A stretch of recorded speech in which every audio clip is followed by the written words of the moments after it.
Now supporters of free speech are fighting back. Ben Shapiro is editor-in-chief of TruthRevolt. He's senior editor-at-large at Breitbart News, and he's leading an effort to now boycott Mozilla over this man's forced resignation. Ben, good to see you. This is incredible. It's nothing he did. He made a donation against same-sex marriage, but no one is alleging that he did anything in his position as CEO or at Mozilla in any way professionally to discriminate against gays, and yet what was in his head has now caused him to get fired.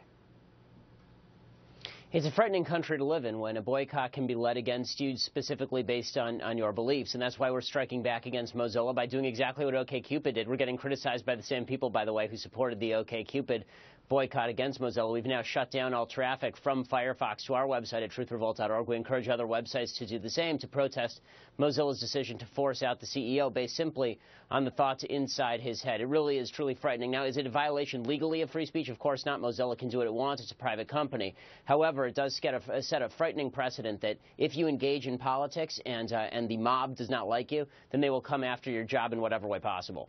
I mean, they're upset that back in 2008, he had the exact same position that Barack Obama had.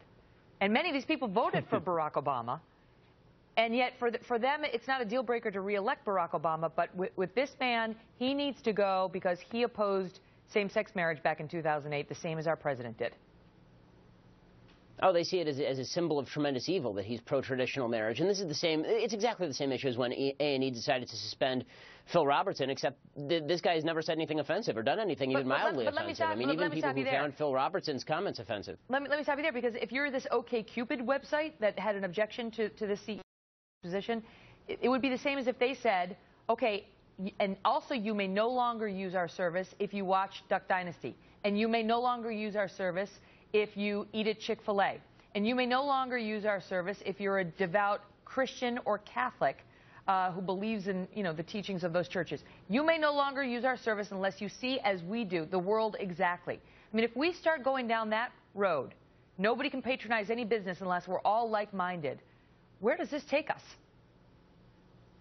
I mean, it takes us exactly where we're being taken, which is eventually there will be an attempt to make government enforce these sorts of politically correct rules. And that's why you're seeing the Hobby Lobby case, and that's why you're seeing cases like the cases that you've seen in New Mexico and in Oregon, where businesses are being forced to comply with the dictates of government that are being foisted upon them by the left. If you really believe that this is all going to stop at private boycotts by companies like OkCupid, you got another thing coming. This is going to come to government, and it's going to come to government very quickly. We need to stop this in its tracks, and the way to do that is for more and more Americans to fight back by exercising their own market power. If folks are going to exercise market power on behalf of outing people and destroying their lives based on private political beliefs, then it's our obligation to go after the companies that participate in that.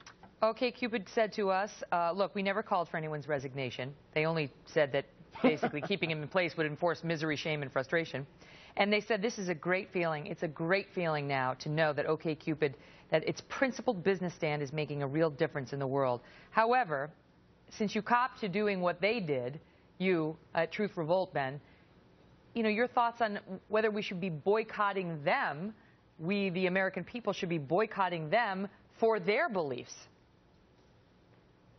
At this point, absolutely, yes. All tactics are on the table. What I'm trying to establish here is mutually assured destruction. The fact that they get to use this tactic and destroy people's lives and destroy their businesses because of their own political beliefs, they need to be held accountable to the same standard. If we sit here and we say, well, we're not going to engage in market-based participation to punish people for doing exactly this sort of stuff, we allow them to get away with it. So at the moment they stopped using these tactics, I'm happy to shut this all down. But until then, we're all going. There are a lot more of us than there are of them, and we're going to have to fight back in the ways that are available to us, especially since they have now legitimized tactics that I personally find sort of despicable. Ben Shapiro, good to see you. Thank you for being here. Thanks so much. Well, Ben just talked about the possibility